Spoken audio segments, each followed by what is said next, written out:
Bună, bună! Numele meu este Ilie Ionut Sergiu. Mulți mă știți, dar nu știți care era visul meu din copilărie. Aveam vise foarte mari să ajung un fotbalist.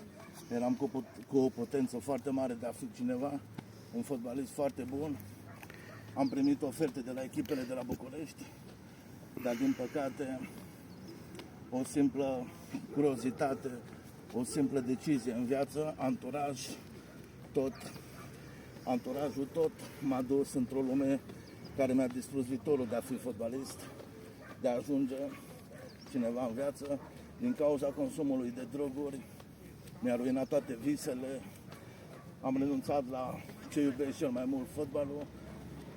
M-a făcut să pierd școli, m-a făcut să pierd prietenii cu care am început să jucăm fotbal. Am pierdut absolut totul din cauza consumului de droguri.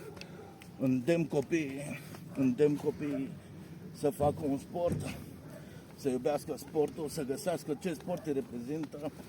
Pe mine mă reprezintă fotbalul, dar din păcate am pierdut șansa de a fi normal, am pierdut șansa cu fotbalul, doar îl privesc dintre bune acum și iubesc pe toți care fac sport. Stop droguri, alegeți viața.